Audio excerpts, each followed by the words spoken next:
Thanks for joining us for CBN NewsWatch. I'm Mark Martin. Today, an historic visit by the President of Israel to the United Arab Emirates. But the region is still facing tension as Iran and its allies keep up their attacks. With President Biden facing criticism over his plans for a Supreme Court nominee and low approval ratings on various issues, who might the Republicans run for president in 2024? Plus, the recent attacks at a Texas synagogue earlier this month gave rabbis, imams, and pastors the opportunity to come together to help defuse the situation. Because I've worked with the pastors, the imams, and the rabbis in the DFW area, when the crisis came and they needed help, I could respond. We'll show you more on this growing interest known as multi-faith work. And later, some students and parents are pushing back against COVID-19 mandates at their colleges. They need to start looking at the physical and emotional and psychological effects that this is having on this population. See more on why they are pushing back and what they are hoping to accomplish. All these stories and more are coming up now. This is CBN NewsWatch. We begin in the Middle East, where for the first time ever, a sitting president of Israel is visiting the United Arab Emirates. It's another step forward in the historic agreements between Israel and its Arab neighbors. But the visit comes at a time of growing tensions in the region with Iran and its collaborators, including an overnight rocket attack from Houthi rebels. CBN Middle East Bureau Chief Chris Mitchell brings us the story from Jerusalem. The UAE says it destroyed a ballistic missile site in Yemen after shooting down a missile fired at their country by an Iranian-backed rebel group. The attack came during the historic visit of Israeli President Isaac Herzog to the UAE capital Abu Dhabi after the two nations signed an historic peace agreement in 2020.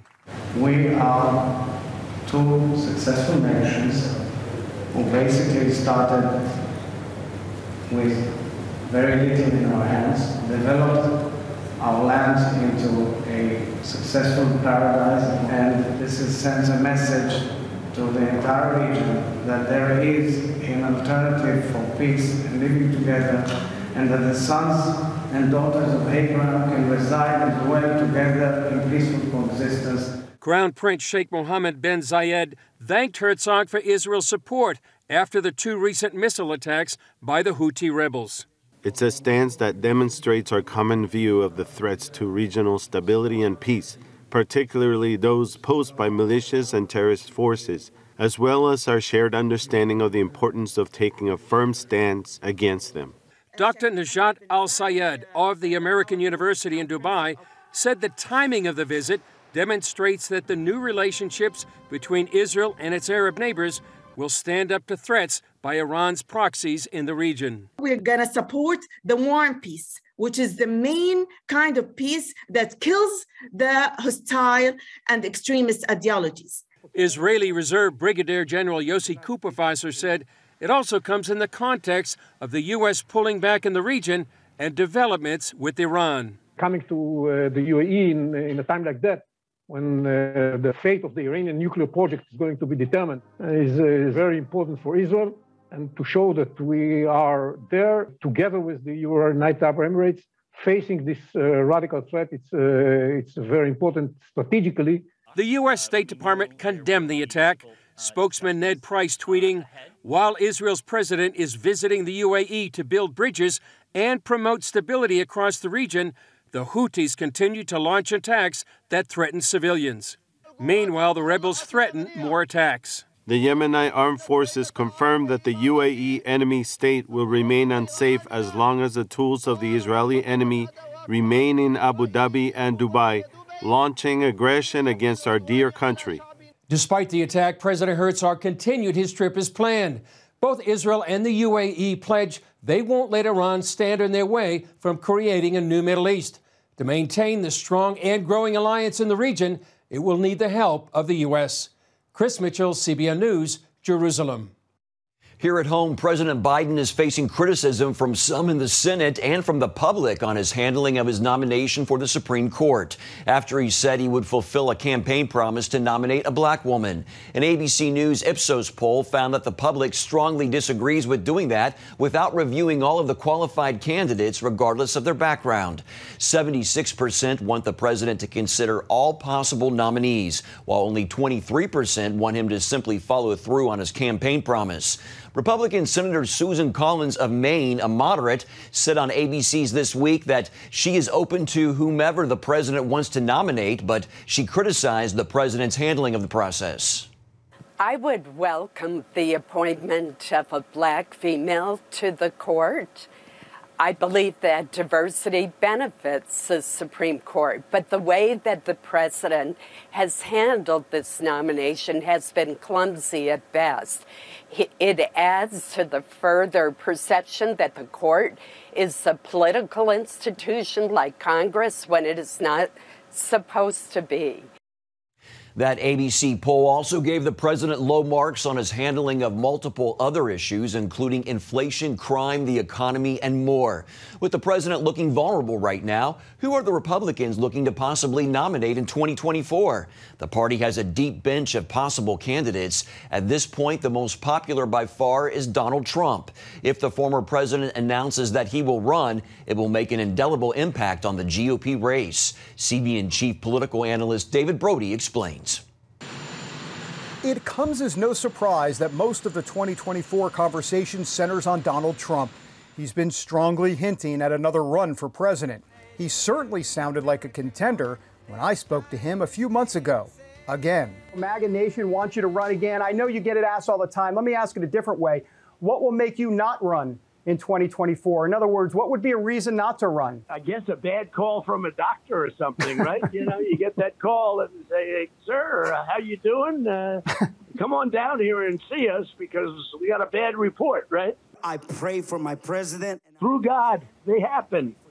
And, but I feel so good, and I hate what's happening to our country. If Trump runs, that would likely clear a few people off the board. Former UN Ambassador Nikki Haley tells CBN News that will definitely be a game changer. What if he runs in 2024? How do you feel about that? I mean, I've said that, if he runs in 2024, I'm not going to run. I appreciate the fact that he gave me the opportunity to serve the country I love so much. But at the same time, I think that's a big conversation that he needs to think about and that he needs to have in terms of whether he wants to do that. The most intriguing 2024 question is whether former Vice President Mike Pence enters the ring. He's come under a torrent of criticism from Trump and his followers. Although visits to early primary states have most political observers thinking he'll run. In our recent interview with him, he played dodgeball. If Donald Trump ends up running in 2024, I've talked to Nikki Haley about this on camera. I've talked to Kristi Noem. Both will say they're not going to run if he runs. What is your view on that at this point? If you were thinking about running, would you not run as well? David, you and I have known each other a long time. Yeah.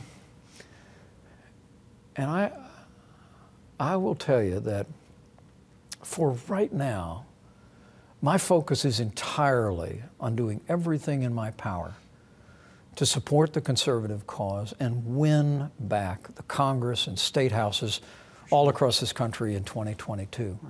Right. We'll let the future take care of itself after that, and I promise to keep you posted. While waiting for news on that front, you can't keep up with the GOP players without a scorecard monitoring other candidates. For many, Florida Governor Ron DeSantis tops the list, followed in no particular order by Senators Ted Cruz, Tim Scott, and Tom Cotton, former New Jersey Governor Chris Christie, Maryland Governor Larry Hogan, and Mike Pompeo. The former Secretary of State has been making serious rounds in key states like Iowa and New Hampshire. There'll be some decisions that everyone has to make, including myself and my wife, and we'll do that on the right timetable. The ultimate wild card is, of course, Donald Trump. Recent polls show him with a commanding 43-point lead over his closest challenger, Ron DeSantis. 54% of Republicans choose Trump, 11% DeSantis, 8% Mike Pence. David Brody, CBN News, Washington. In other news, much of the mid-Atlantic to northern East Coast are digging out today after an historic nor'easter hit this weekend with frigid temperatures and several feet of snow in some areas as it fell from Virginia to Maine. The hardest hit state, Massachusetts, which received record snow.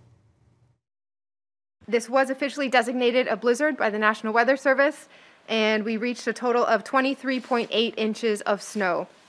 That is the second biggest January storm in Boston history.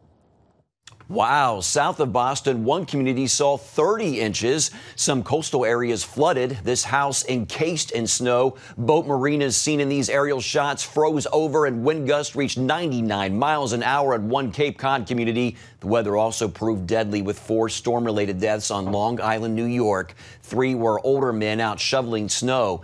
At the height of the storm, the winds and frigid temperatures led to outages. 100,000 lost power at one point, and another storm is on the way. Well, coming up, we show you a new concept seeking to build bridges of different faiths in tough situations. Stay with us.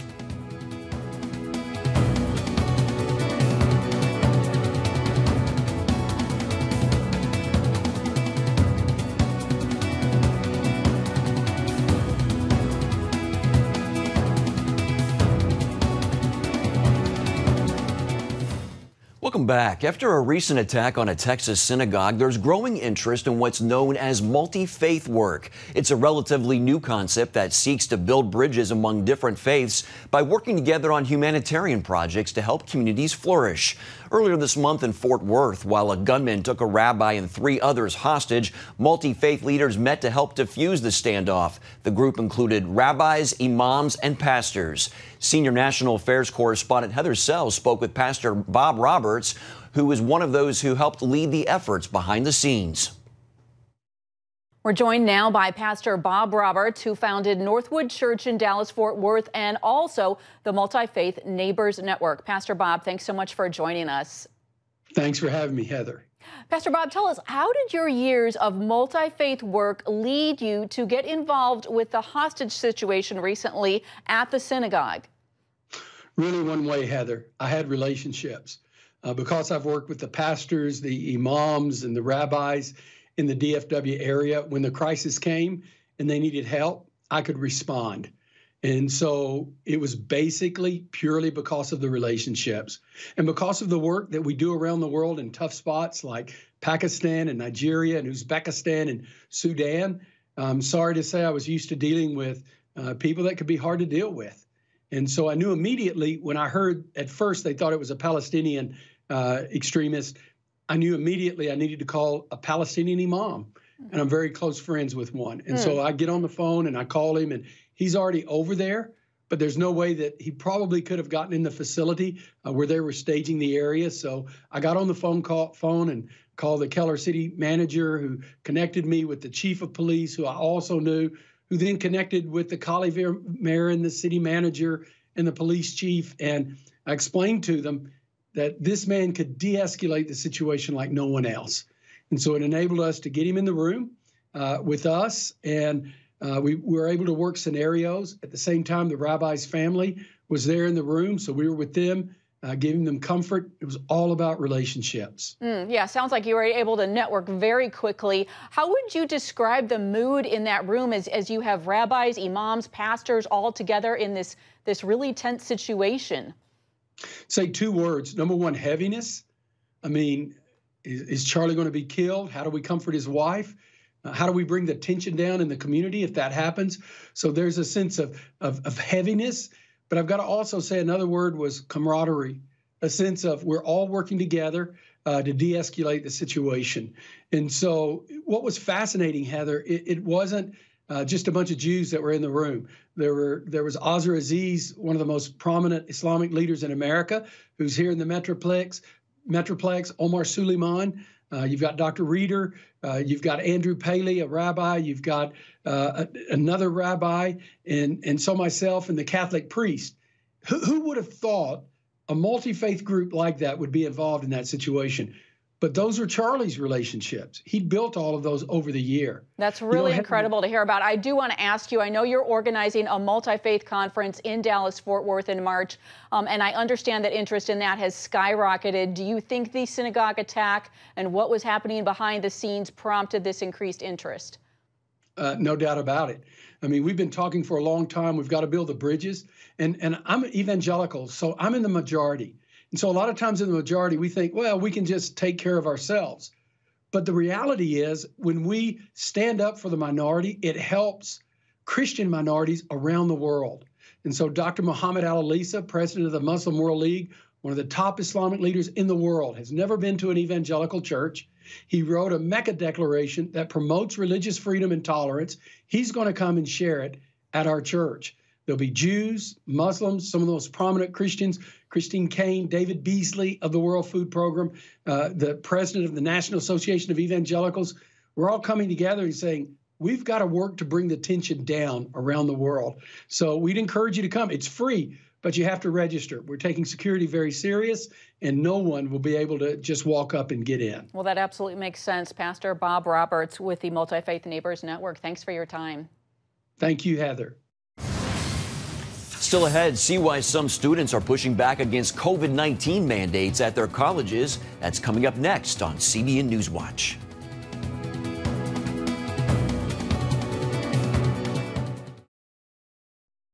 Thanks for staying with us. 2 vaccinations plus a booster, and you still may be banned from eating in restaurants, even outdoors. That restriction and others are what many students are facing on college campuses due to the Omicron surge. And some of those students are pushing back. George Thomas explains. For supposedly smart people, they're acting in a very unscientific and stupid fashion. That's Senator Rand Paul's take on what's happening today on a growing number of college campuses. Take this quote, for example.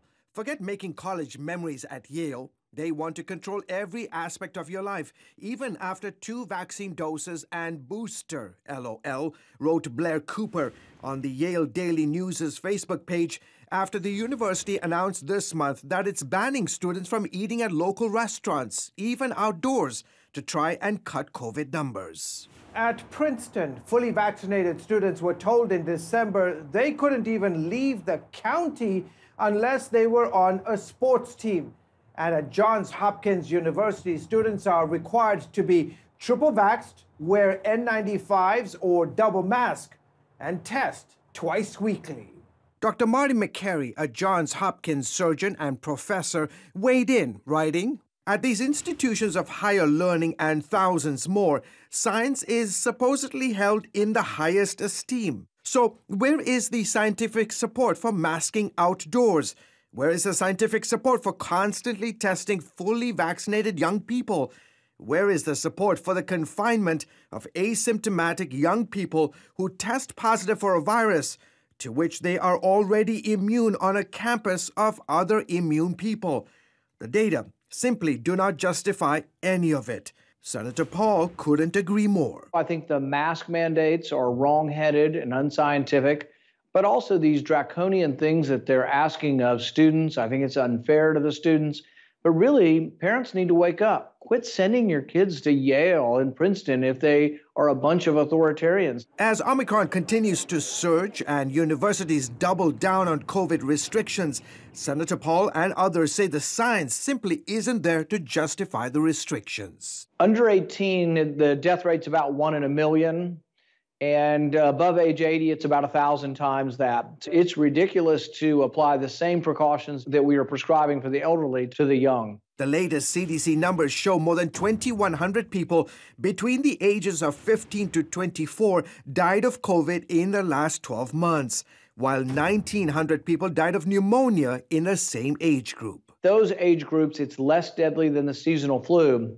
So for the seasonal flu, we've never mandated testing. We've never mandated masks. We've never mandated inoculation for the younger folks. It's why Tice Pat and 14 of his fellow students are suing Ohio University over their COVID protocols, including their vaccination mandate, claiming it's discriminatory. You don't have the vaccine and you got an approved exemption.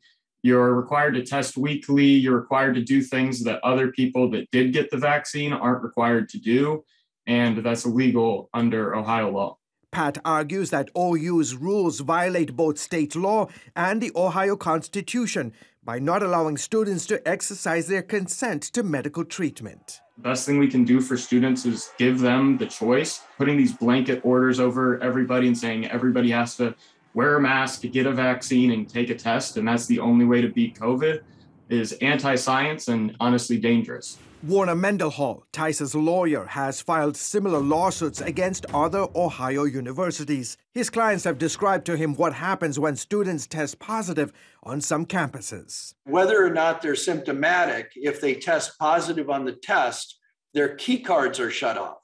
So they can no longer go to class, go to their dorm room, go to the dining hall, go to the gym, go to the library. They have to report to a COVID dorm where there is not proper food or water, or they can go home. And that is just wrong.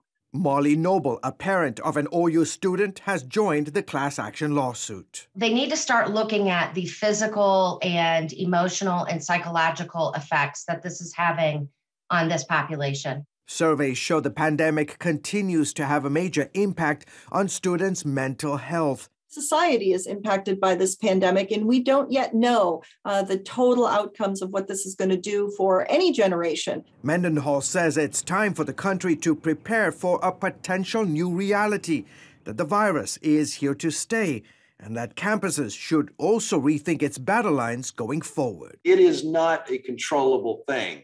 So we need to let that whole story go. We have to live with this. We have to live with this illness. I do think that within a couple of months, so many people will have had this new variant that immunity will be so widespread that hopefully we'll be able to get beyond this pandemic. George Thomas, CBN News. Coming up, we'll explain how a popular fast food restaurant in Texas is literally built on God's word. Stay with us.